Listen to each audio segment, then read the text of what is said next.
The Extremist Publishing podcast is endorsed by Heart 200, Scotland's most exciting road trip. Find out more at heart200.scot.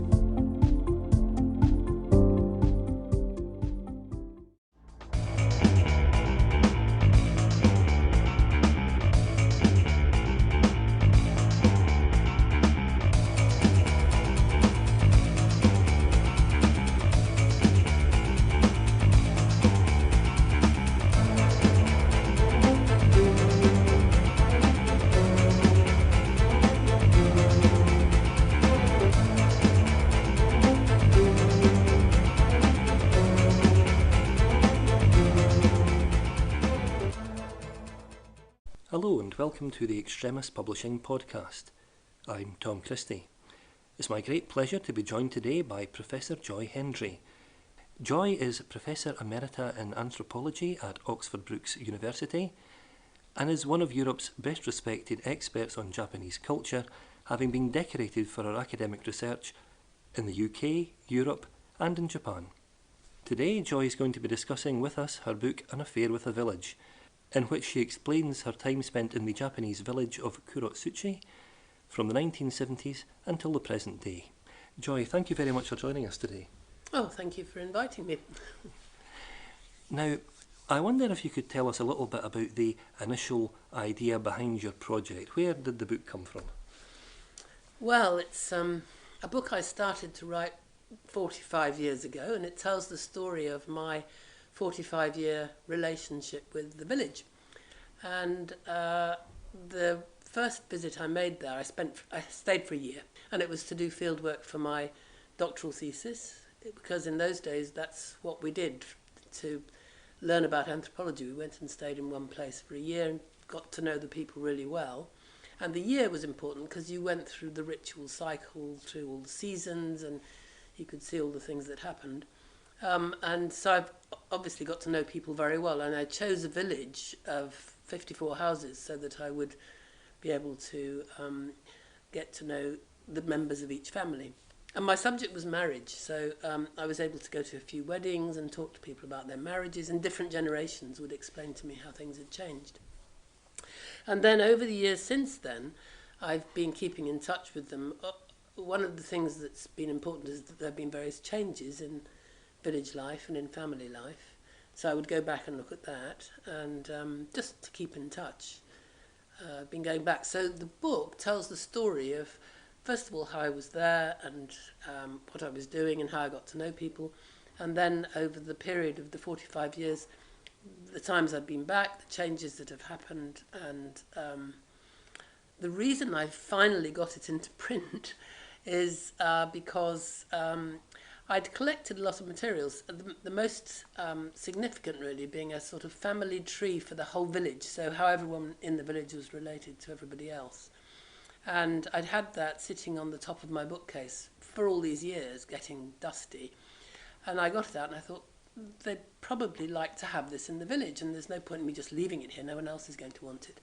So I managed to raise some money from the Daiwa Anglo-Japanese Foundation to take the thing back. And went back, and they had a little ceremony, and I handed it over, and I thought this might be the last time I go, because actually I had no idea we were going to have a lockdown afterwards, but even so, it was 45 years altogether that I'd been going back. And so I got the book out that I'd started after my very first visit. I should perhaps explain that the book tells the story of how an anthropologist does their field work. And over the years, I've published lots of things explaining what I discovered and what the Japanese people in the village were like and how the village worked and all sorts of other things. But this tells the story behind the anthropology. And to get this money from the Daiwa Foundation, I had to agree to write the book, to finish the book, which I started 45 years ago. So this is the result of the completed 45-year story, or affair, as I called it. Now, Japanese culture fascinates people the world over. One thinks of Akira Kurosawa, animations. There are just so many contributions that Japan has made to world culture. How did you come to be so interested in Japanese culture and society that you decided to make it the focus of your academic research? Yes, it's actually it's a really good question, because I I have several answers, but I think the most important one was I went to Montreal in 1967 to the Expo, World Expo. There was a World Fair, I think they also call them. And I really loved it, the way that cultures were putting themselves on display by building pavilions and presenting things inside the pavilion. And the Japanese pavilion was stunning. It was really interesting, and I liked that. But then they were going to have the next World Expo. They used to have them every 3 years in Japan, in Osaka. And I liked the whole arrangement so much, and I hadn't really decided what I was going to do with my life. I hadn't yet become an anthropologist. So I thought, I'll learn Japanese and then apply for a job in the pavilion. No, I was going to apply for a job in the British pavilion and explain British culture in Japanese to the visitors, was my idea. So I did start learning Japanese and became increasingly fascinated with Japan through learning the language. And when I wrote to the British pavilion organisers and said, would you like me to come and work for you? I'm learning Japanese. They wrote back and said, no, thank you very much. We have people with degrees in Japanese and we're doing fine. So I never did work in the British pavilion in Japan, but because I learnt Japanese, I wanted to go there, and that's where I decided eventually, once I'd also studied anthropology, to do my main field work. Now, I realise this will be a rather wide-ranging question, given the breadth of your research over the years, but what would you say were the main cultural observations that you made when you were spending time living in rural Japan? Yes, that is a very difficult question to answer quickly, because I have written several books about Japan now, including one called Understanding Japanese Society, which gets updated every few years. Let's think of a few things. One thing that's really important to understand is that wherever you are and however different the cultural life is and aspects of society and family, that human beings are human beings, and if you find a way to get along with people that they accept, then they'll get along with you. And that's really important. But the second very important thing is that however much you interact with people human to human, they will have different expectations. And only by staying there for a long time can you get a deep understanding of how other people think about things. And Japanese is a language which everyone learns all over the country. All Japanese people are, of course, not the same, but they all share a language that they learn and then from their parents and then at school and through their education. And so they have different ways of thinking about things that you really need to understand if you're going to get along with people. So that's what I was doing. I was learning how to think in Japanese and how to think about family. And I can give one example of the family. Japanese people, even back then, were quite willing to say, oh, but our family is just the same as yours. You know, we have parents and children and grandparents. And then one day when a man who was only 37 died in the village, I really got a deep understanding about how that affected the family, and they thought about the family as a continuity through generations. And the man who was 37 was going to be the one who inherited the house from his parents, who were still there, and would hand it on to his children. But because he was the linchpin, if you like, there's a Japanese word actually, he's called the main post, the daikokubashira. Because he died, it threw the whole system into chaos, and people talking about that made me understand something which I could have been there for the whole year and not understood if that hadn't happened. Because I immediately thought of poor children, poor wife, poor granny, poor mother. But that wasn't the way people talked about it, and so that gave me an understanding that went beyond just getting to know people and thinking about how they might be suffering. Well, it must be said, from reading your book, I found it to be full of really interesting cultural observations, interesting encounters, and really fascinating people. Could you tell us about some of the more memorable experiences that took place during that initial period spent in the village?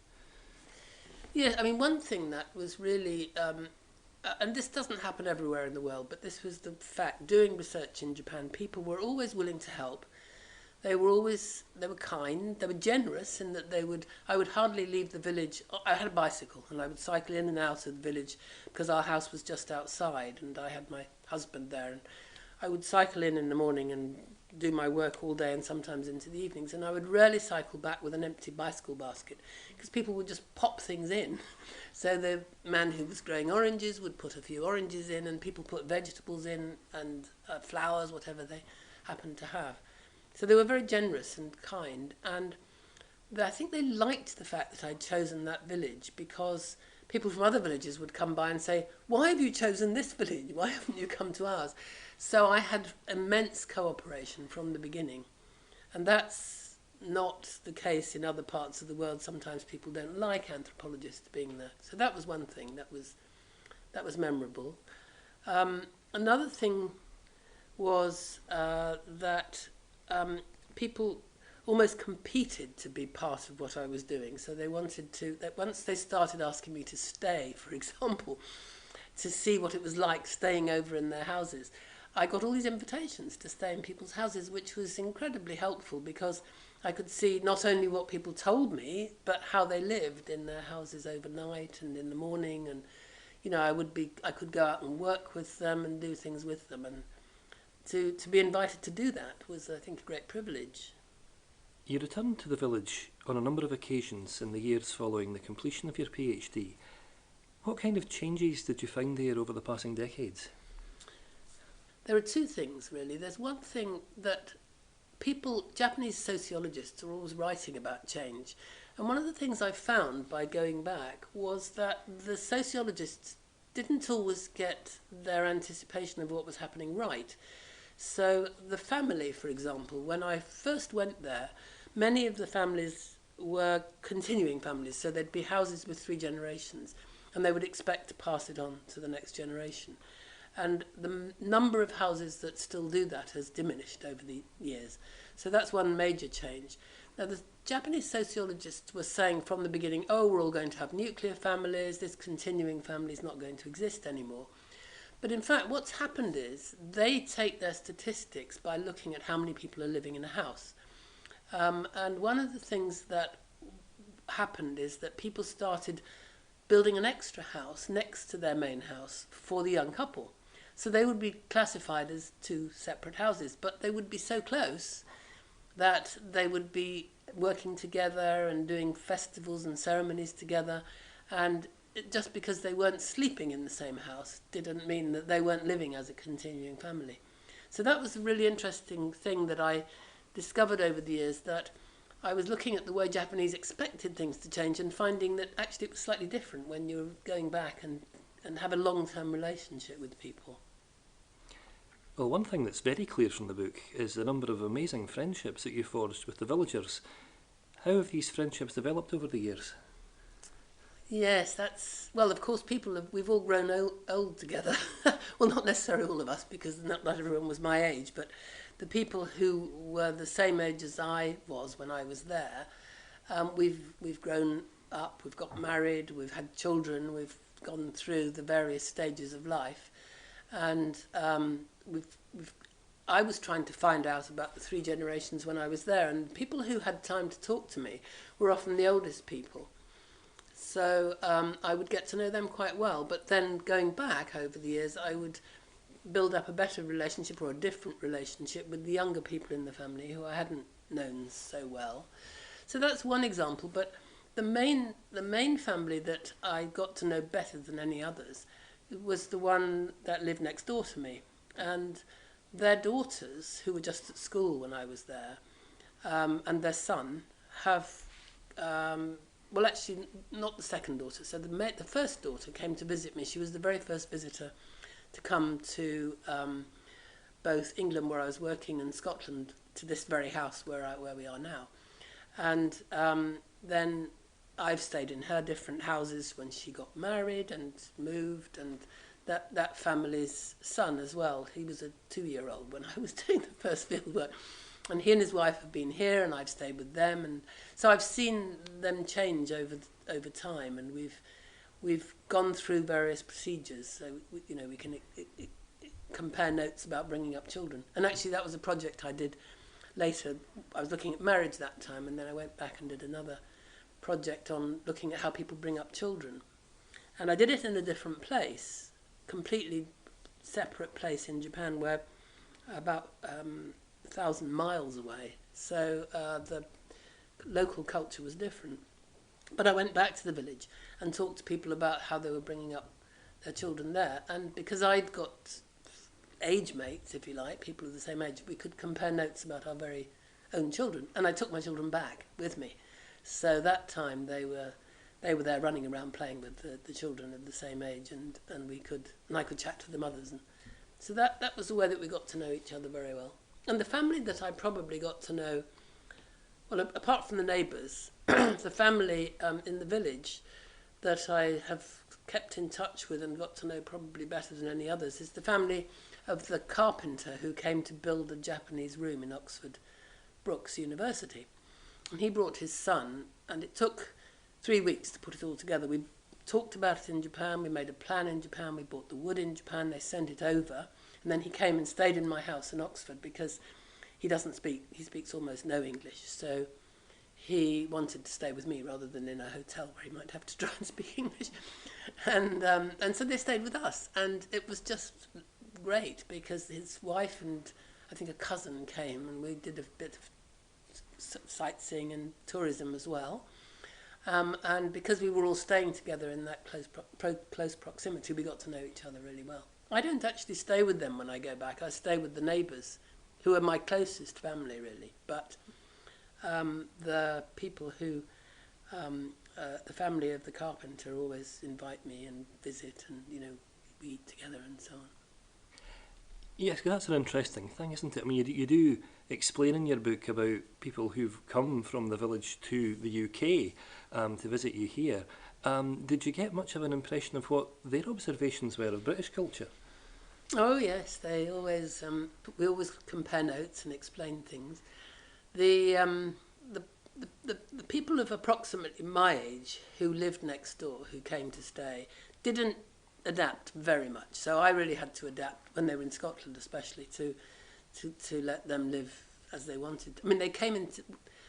Can I describe the room we're sitting in? Yeah. We're sitting in the main living room of my house, and it's quite big. And when people come to stay, this sofa we're sitting on becomes a bed.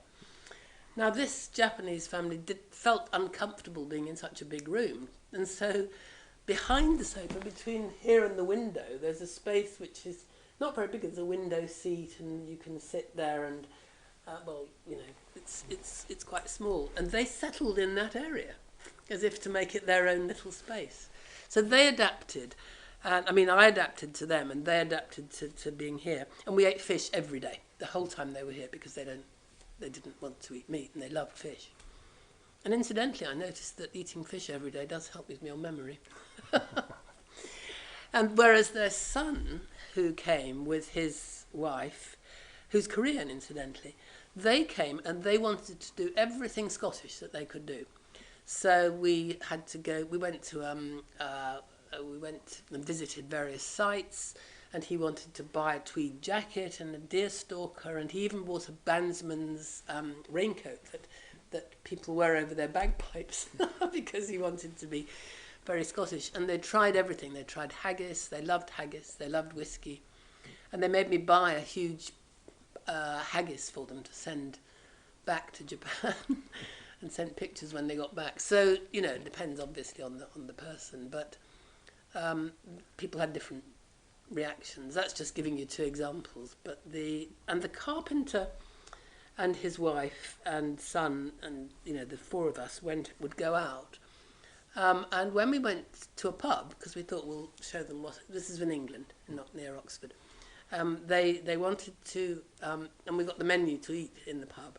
They said, well, let's have a little bit of that and a little bit of that, and put it on the table and try things out, as one does in a Chinese restaurant or in a Japanese restaurant in Japan. So that was a kind of interesting experience that we had. They wanted to know what the different foods were like, but the way we did it was adapting a sort of Japanese method of putting things on the table and trying. So there was a plate of fish and chips and a plate of spaghetti bolognese and different things that the pub offered. Yeah, I mean, that must have been an interesting experience for them, because I think of things like Iron Brew and deep-fried Mars bars, where there doesn't seem to be any kind of correlation in Japanese cuisine for these things. No, there isn't. No, but they have their own weird things. I mean, the thing that Japanese love to give you for breakfast, which they think you'll hate, is a kind of fermented bean paste called natto. And I actually quite like it, but when you pick it up with your chopsticks, it smells rather horrible. And if you put it in your mouth and then eat it, it's fine. But apparently many people are put off by the smell. So, we've got a deep-fried Mars bar type of thing. I can't say I've ever eaten a deep-fried Mars bar myself, but they've got things that they do. Actually, one thing is that people tried with me once in a bar, because they have these bars which are where you go and you're drinking, but they bring all sorts of food to try, just as the pub did for us on that day. And one thing that somebody said, now one of the things we like to do is eat a raw egg, and an egg would come along and he'd go, take the egg, whole raw egg with his chopsticks, and can you do that? He said. You foreigners can't do that. I have to say I did. I was always up for a challenge to do things, but it was disgusting. What would you say is the most important thing that people should take away from your book and the changes in Japanese culture that you observe in the years since your initial visit to Kurotsuchi? Well, I take the first part of that question first. I would like people to realise how good anthropology is as a subject to get to know people really well, because many different disciplines do research in Japan. So people who are doing international relations go, or different subjects they go. But there's nobody who goes and spends a whole year in one place to find out about people and doing it. And my experience of doing it and the description in the book shows that you can't immediately learn something, but you only learn things in depth by spending a long time. And an example I used to give my students, which I'll tell you just to give you an idea of what I mean, was that when I first arrived, I met the head of the village. And he said, what are you going to be looking at? And I said, well, I'm interested in marriage and the ways people meet and come together to get married. And at the time in Japan, there was a big dichotomy between what they called love marriage, renai, and arranged marriages, which were called miai, because a miai is a meeting that parents, well, actually a go-between would arrange to bring people together, just to see each other, and then they could decide whether they wanted to marry. And when I said that this is what I was going to be looking at, he said, oh yes, he said, renai, that's the love marriage. And he looked at his wife and almost sort of winked and said, oh yes, we have one like that, he said, about himself and his wife. And I think it was because he knew that's what we had in our country. Because much later, I discovered that he opposed the idea that his daughter brought to him of marrying someone she'd fallen in love with.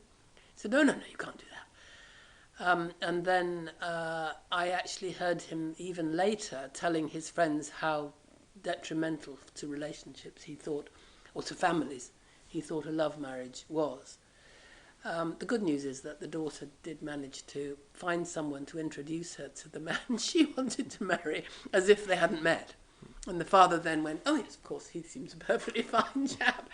And they did marry. So, but that, I would not take his first reaction to, oh yeah, we love marriages, we have those, and his wife, and he would smile at each other, and then discover that he was actually against them over the period of several months. Well, it would be remiss of me not to ask, given your many anthropological and sociological observations of life in Japan and Kurotsuchi in particular, what do you think the future holds for the village in the decades to come? Yes, that's a very good question, because many villages are being abandoned, or have been abandoned, let's put it that way, as people go to work in the city. And when I was there were young people going off to work in the city, but they tended to come back when I first went there. And then over the years, they haven't been coming back. And as children got better educated, when the old ladies, when I was first there, were educated. They could write me letters, lovely letters, beautiful letters, with very complicated Japanese kanji script, which I would have sometimes to get Japanese people to help me to read. But then they didn't stay in school after that, so they'd leave after 6 years or something. Whereas by the time I went there, their grandchildren were beginning to go to university.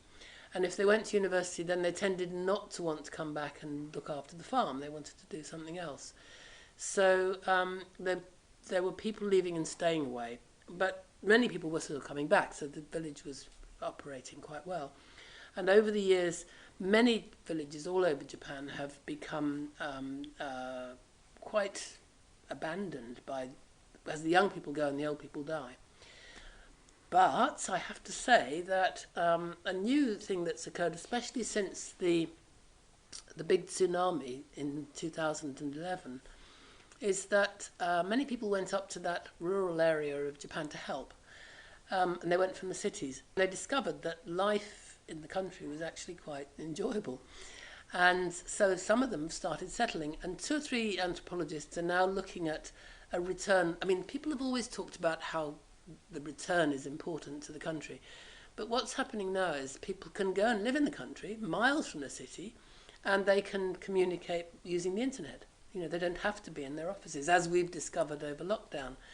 So I think I'm not too despondent about, especially that village, because they grow chrysanthemums, which do really well. They grow tea, which has done tremendously well. They now have the tea, which has been classed as the second best in Japan, coming from that area. And so they do have an economy which is doing well. And the people who've focused on growing chrysanthemums have gradually increased the size of their greenhouses and the number of... They employ people to work for them, which they never did at the beginning. It was just the family at the beginning. So I think that particular village will continue to thrive. It's got people who do business who live there, as well as the horticulturalists. But I think and other parts of Japan are seeing a bit of a renaissance as well. I mean, it's so beautiful. Rural Japan is very, very beautiful. And like Scotland, you know, people want to be in beautiful places if they can. Once they've got past the excitement of living in a city for a while. So I'm not too despondent. I think that rural Japan will, that particular area anyway, but rural Japan in general will probably be all right. I don't know. That's not a very good place to end the sentence, is it? But anyway, that part of Japan is probably going to be fine. Well, Joy, thank you very much for sharing your thoughts with us today. I very much enjoyed your book. I found that it illuminated a really fascinating community and brought alive many interesting cultural observations about a society that has really brought so much to the world, artistically, creatively, and in so many other ways. Thank you very much for having joined us today. Well, thank you for inviting me again. An Affair with a Village is available to buy from all good online retailers and independent bookshops worldwide. Thanks for joining us today. I hope that you'll tune in again soon.